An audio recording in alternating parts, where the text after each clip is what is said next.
Thank you all for coming today and taking time out of your busy schedules. And welcome to the Custom Home Building and Luxury Residential Real Estate Panel. I'm Eric Kalis, South Florida Bureau Chief of The Real Deal.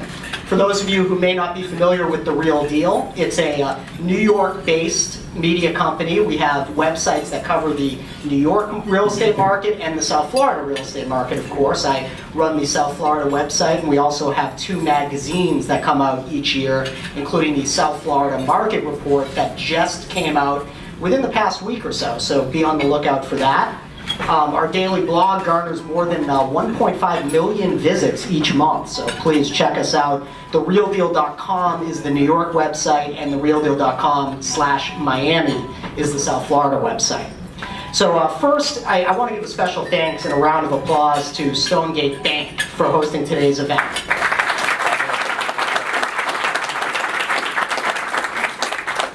This is actually my first time at the Tower Club, so after seeing these views, I think I want to move my office here if that's possible, or maybe even just take a little corner of this room.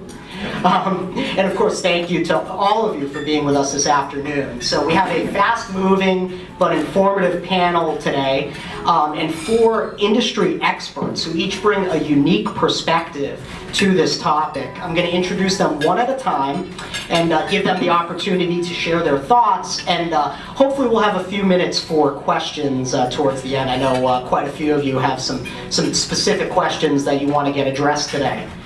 So before we start with the panelists, I'm going to just take a few minutes and give you a little bit of an overview, lay the foundation for what's going on in the Broward high-end residential market today. So as a whole, Broward County, just like Miami-Dade, experienced record sales volume in 2013. Inventories have been steadily growing over the past 9 months, something which is also true in the $1 million plus market. As a whole, Broward was low in inventory, getting to less than 3 months of supply in April of last year. As of February, we were at 6 months of supply, thanks to all the construction going on. And as EWM's president, Ron Shuffield, one of my go-to residential real estate experts, likes to say, a healthy market is somewhere between 6 and 9 months of inventory. I'll have to have Peter Zalewski clarify that probably, because I think today, didn't you say 6 months, right? That's your sweet spot, at least for the condos? Yeah, but I'm a little bit more of a cynic. Oh, okay. It's also important to look at quarterly sales to get a true panorama of the entire market. Broward's overall sales in 2014 so far have done very well, and pending sales are trending in the positive direction in addition to that. And with decreasing levels of distressed properties, we will see less as it relates to bulk sales of any kind. But those bulk sales were more plentiful in Miami-Dade anyway, as that market was much more deeply hurt by the foreclosure cycle that we've gone through, much more so than Broward. We also see that the high-end residential real estate market in Broward has experienced a series of ebbs and flows in recent years and steady growth in the last 2 specifically. This is an area of South Florida that has seen continual surge in interest from not only domestic buyers, but we're starting to see some penetration from the investors from abroad.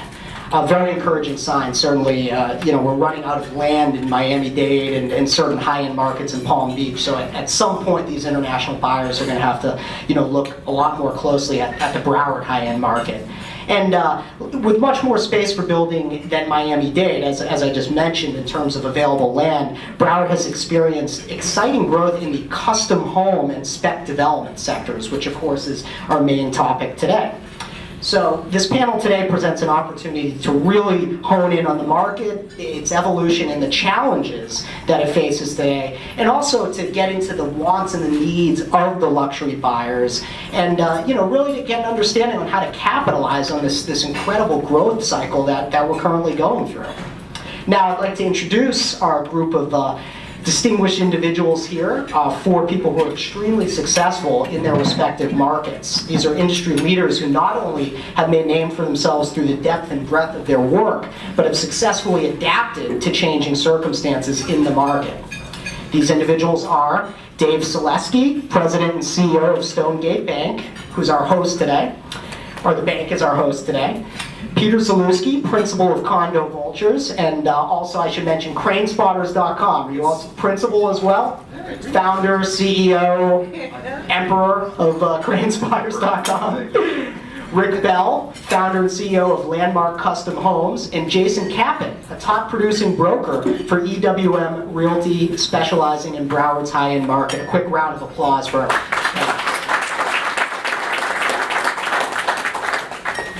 So Peter, let's start with you.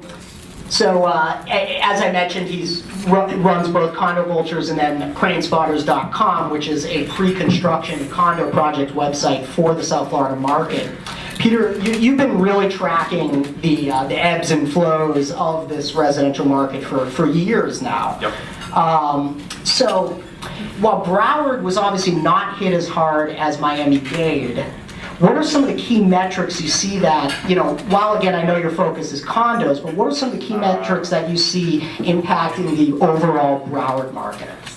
Let me give you some real quick perspective, and then I'll answer Eric's question. Because I was taught a long time ago to answer your question first, and then if anybody can still remember what the original question was, chances are you can get over it. I was a journalist for 12 years. I still write a column. I write a weekly column for the Miami Realty. I do a column for the Miami Herald. Sorry for not mentioning that, Peter. Yeah. Well, just so everybody sort of knows kind of my perspective. So I'm looking at it from a journalist perspective, and everything I do is from a journalist perspective. So I rely on public records. So when the market was going sideways, beginning in effectively in 07, we were relying on public records. We were pulling condo docs, we were pulling deeds, we were matching it all up, and we were sort of figuring out what's going on. We're trying to model the market. And as the market has shifted and changed and improved, and I would tell you the bottom of the market was 09 in the condo market, if anybody has any questions. 09 is when it hit. So by 11, when the new boom began, because we were so equipped and adapt to using public records to track stuff, we started looking at planning and zoning type of filings. Why? Because they were 9 months before any project was actually going to be launched. Started creating a list. Lo and behold, Miami Association of Realtors came to us.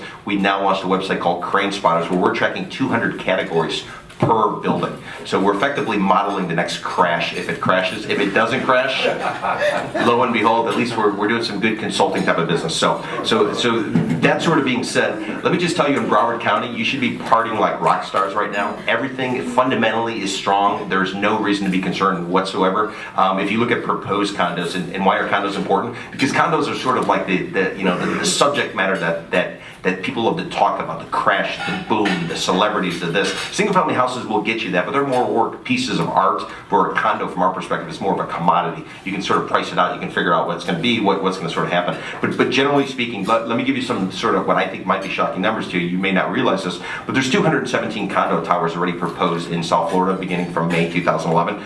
We're getting very close to 30,000 condos being proposed in this area east of I-95, Palm Beach, Broward, Dade County. How does that compare to last time? Last time we put up 245 towers, about 49,000 units. How many are left from the last go around? About 1,500 units. Where are they located? Boca Raton and South Beach. Boca Raton and South Beach. Why? Because the developers in Boca Raton and South Beach, they still do not want to release what they built, and they're holding on. They feel as if they have gold. Every other market, for the most part, has been sold out. So as these markets have been sold out, the foreign nationals who come and chip away at our available inventory, and domestics have sort of sat on the sidelines because they want to use leverage. As the foreign nationals have chipped away at our inventory, this is what spurred the new construction. And just a quick tidbit, right now, to give you a perspective of how few condos are actually going up in Broward County or in Fort Lauderdale, right now, North Bay Village, and if you don't know where it is, it's a group of islands right in the middle of the bay between mainland Miami and Miami Beach, has as many condos proposed as Fort Lauderdale on the beach, if you can imagine that. Very little condos going up here in Fort Lauderdale on the beach. Now, I will say that as a word of caution, you have a number of rentals going up, about 4,000 or so in downtown Fort Lauderdale in the beach area. I would bet the house that many of those will get converted. Why? Because there's a lack of inventory, and this lack of inventory means that anything that's proposing going forward won't be delivered for about 2 years, and anything that's on the market right now tends to be a little bit robust in pricing, and it's starting to get hair and warts on it. And what do I mean by that? Most of the Fort Lauderdale product came online in 05, 06, so if you just do some rough math, it's 8 years old, and it's going to be in need of a facelift pretty soon. It's going to be in need of some gussying up. Take a look at the Conrad that they're trying to do with the former Trump. You go in there and, it's still got some age. It's got some clicks on the odometer. So people are looking at that, the buyers, and they're saying, well, if I'm going to spend that, I'd rather buy a futures contract, which is what a pre-construction contract is in our opinion, where you're tying in a price 2 years from now as to where you think it's going to ultimately trade. And that's really what's prompting this new construction. So I would tell you, though, from a Fort Lauderdale perspective, everything is rocking and rolling. You guys are ranked number 9. Who's leading it? Greater Downtown Miami. They represent 1 out of every 2 condos proposed of the 29,000 units. Roughly 14,650 condos going up in Downtown Miami. Who's number 2? Hollywood Hellendale. Hollywood Hellendale is rocking and rolling. Hollywood Hellendale's got so many condos going up. Why? Because they were the first market to sell out during our last boom and bust. And I think there's 2 reasons. One, you have this cultural affinity, whether it be Canadians or be others who are sort of going that area. The other sort of point is it's the overflow of people who don't want to pay the pricing in Sunny Isles or South Beach or anything else. They go over the border into Hollywood Hellendale. They can save a good 10, 15, 20% off of Sunny Isles. And that's the market that's really sort of coming. So I don't know if I answered your question or not, but I will tell you, I will tell you from a pricing perspective, and again, I think condos drive this, we're doing monthly surveys for our Crane Spotters website. And if you're a member of the Miami Association of Realtors, you can tap in for free. If you're not, we're only charging you $1,000 a month. It's a very good deal. Very good deal if you're a vendor. You want to sell elevators, insurance, any of that type of stuff. But what I'll tell you is we're doing a monthly price survey of all projects that are currently selling. And what we're finding is that the median price per square foot is $550 a foot for anything being proposed tri-county wide. And what is the mean price? We're averaging the low prices. It's coming in at $790 a foot. And for the record, the cheapest proposed condo project to date is up in Juno Beach. The most expensive per square foot is down in Miami Beach. Now, anybody have any guesses before I turn it back to Eric? Anybody have any guesses as to what the price per square foot is for a pre-construction condo that's delivered raw? Meaning you got to lay your own floor and you got to do in your own baseboards and other things. Any guesses? 1,200. 1,200. Anybody higher? One downtown Miami, close to almost 2,000. Yep. $6,043 a square foot is the pre-construction price at a project called the Faena House. Who's paying it? We don't know, but we do know from a media New York report. billionaires. Yep, exactly. That the chairman of Goldman has just purchased, they say, in one of these units. So this is sort of where it's going. So what's the high end? That's where the high end. $6,043 a square foot. Yeah, these wealthy New Yorkers have realized that they can get this incredible oceanfront new condo product for a fraction of what they would pay for a unit in Manhattan, or even in other high-end markets all over the world. So South Florida continues to be an incredible discount even for the highest end product out there. Did everyone get everything that Peter said down? I have one question. Well, Did you say something about the condo hotels in Fort Lauderdale that they were going to be turning into?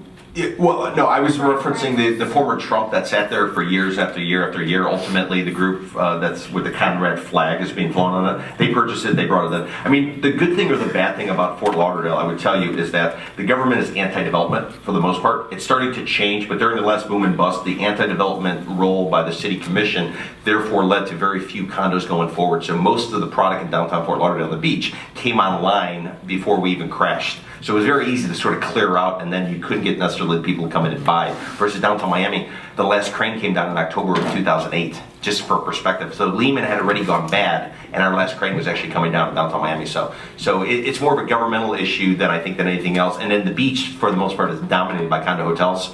From our perspective, where we track, Coconut Grove is the only traditional condo that got built. That's why people are watching this Paramount Fort Lauderdale Beach, which, if I may add, is it's kind of a canary in the coal mine if you're not paying attention to what's going on.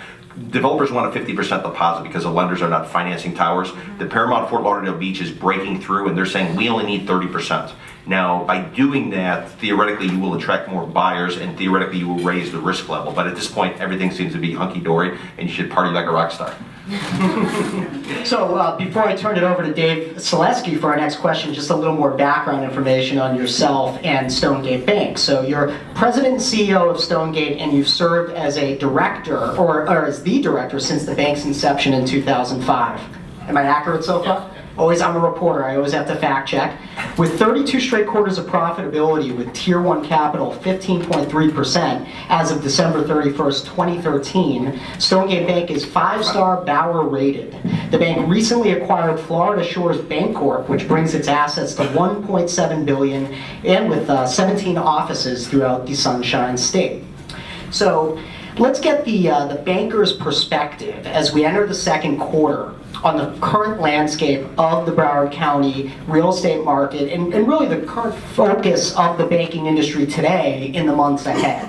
I think it was talking to my peers throughout the state, it was interesting. It was almost like in 2012, a light switch went off. Like things were bad, and all of a sudden they were good. There never seemed like there was a transition from, bad to kind of so-so and then good. It was very interesting how it happened. And I think the market's going to remain good for a long time. I mean, from my perspective, I've lived in Florida since 1966. We're very cyclical, but the cycles are never short. They're really long. Unfortunately, the downturns are usually pretty bad, but I think we're in for a very long and good cycle. The one thing I would say, I think you're going to see more of, well, again, these foreign investors are coming in, or foreigners are coming in and buying real estate, is I think you're going to see more domestic traffic down to South Florida, and there's a few reasons for that. One is, obviously, it was a horrific winter up north. I mean, absolutely horrific. You know what? I mean, I certainly wouldn't want to live through it. But I think the main driver is we're seeing a lot of internal migration in this country due to taxation. And if you live in New Jersey or New York, you're basically moved to Florida and become a resident. You're going to pay between 10 to 13%, if you're a wealthy person, 10 to 13% less taxes a year.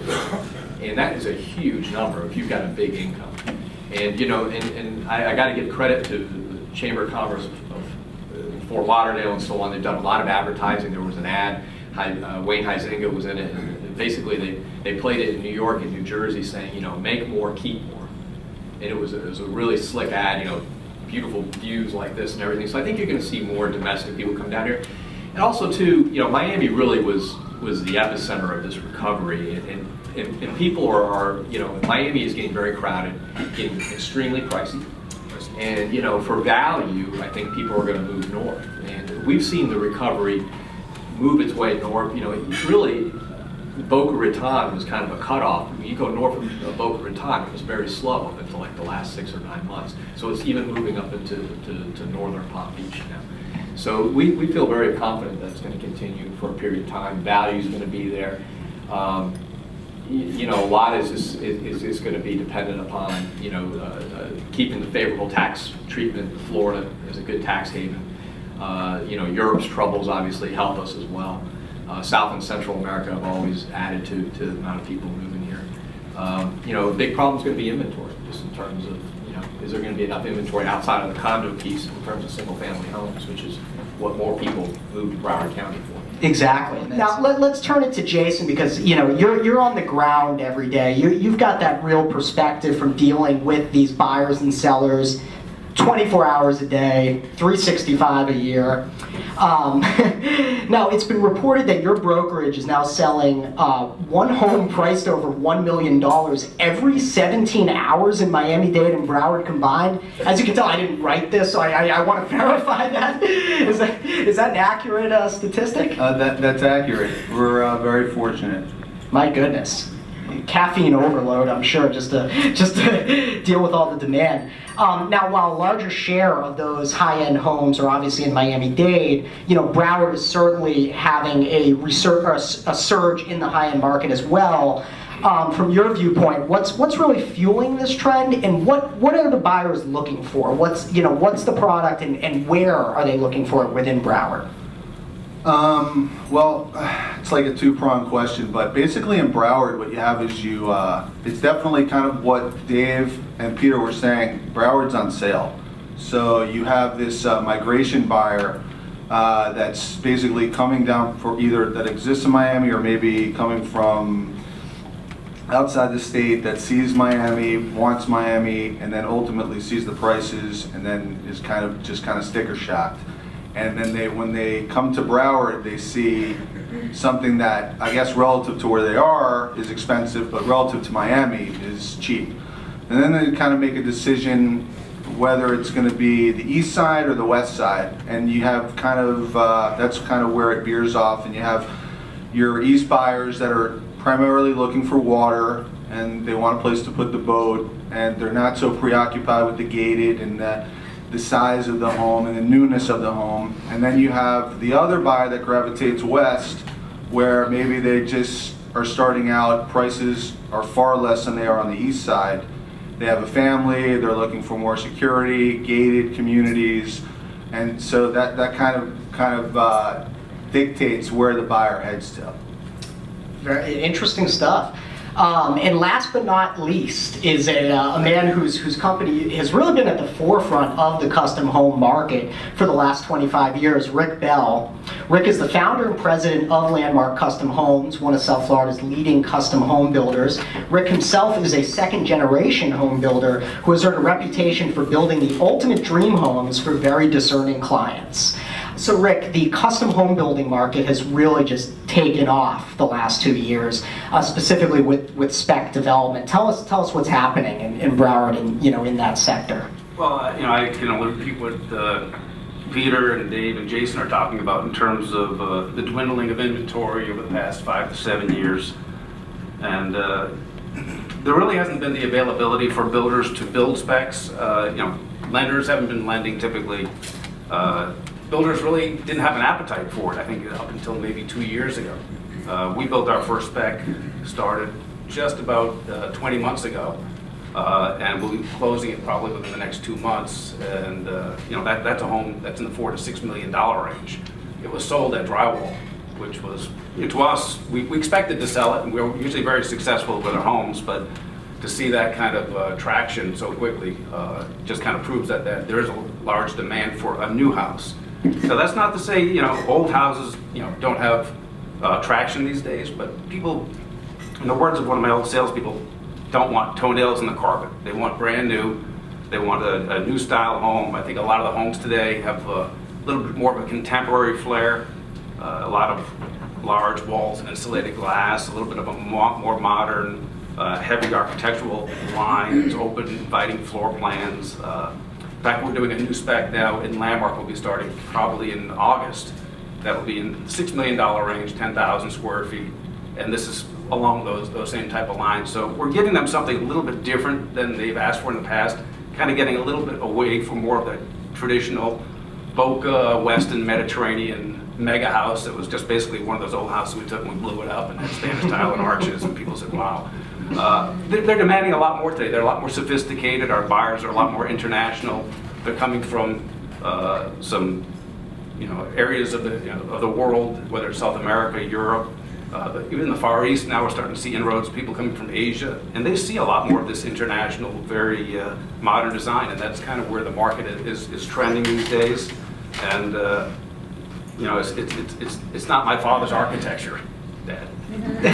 So just to highlight, the point you're making, because it's very interesting, and we've seen this in the condo market, where the buyers are becoming much more discerning about who's designing the homes, or in this case, the condos, the finishes, really just, taking a very intimate look at every detail of the design. Is that, well, what you're that's very saying? interesting you say that, because a lot of the homes we designed for many years were designed in-house. Right. This new home that we're doing right now was designed by Affinity Design out of Boca Raton. They're one of the top architects in South Florida. And they're really leading the way in a lot of this style. Now, I'm not talking about super modern, flat roof, real hard, cold homes, but a little bit warmer, some more natural materials, but still some very inviting elements that just tie in the inside, the outside, the environment, and a little bit more unique than what you've seen before. And that creates a large opportunity for spec builders. And I just want to mention the spec builders today are not the spec builders pre-bust. Pre 2004, 2000 to 2007, you had builders that were attorneys, doctors, janitors. I mean, it was just amazing, the spectrum of people that said they were builders. The spec builder today, if they go to people like Dave and say, hey Dave, we'd like to talk to you about doing a loan on a custom home, they're going to look at your track record, they're going to look at what you've done, how you've survived the past few years, your credibility, and these are professional long-term builders. I've been building for 32 years in South Florida. I've seen a lot. And when you talk about trends also, from 1982 till 2007, we saw some dips, some minor, valleys and some little peaks, but it was a nice, steady, even trend. And that boom bust, we knew it was bound to happen, and I hate to see it happen again. When you talk about all these homes in Miami just going up with cranes, it does, make you twinge a little bit. But I don't think you're going to see that in Broward County, only because the environment is different. Yeah. The buyer is different. The buyer is not a buyer that's coming to buy a house and flip it in 2 years. These are well-heeled buyers. A lot of them are cash buyers, or ability to buy for cash. They may get a little loan just because their accountant says to.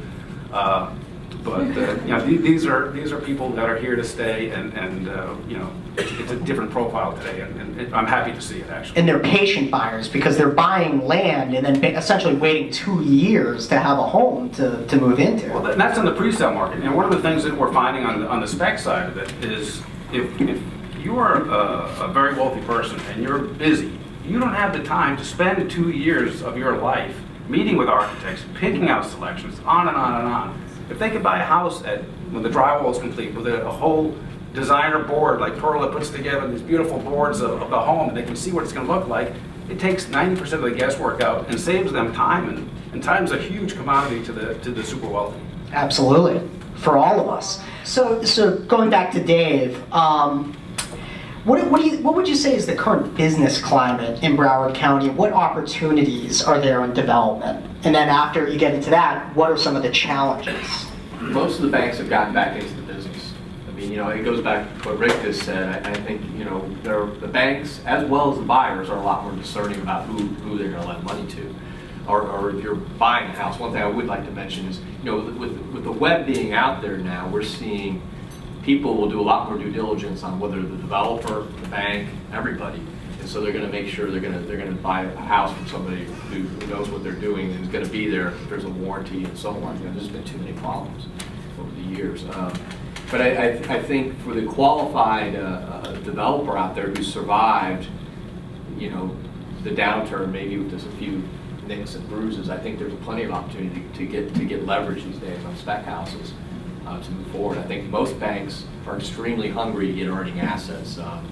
The big challenge right now in banking is interest rate compression. Rates are so low, we're just not making a whole, you guys are all going to cry, but we're just not making a whole lot of money off the spread between what little we pay on deposits and what we make on loans. So so you're seeing banks being a lot more aggressive in terms of that.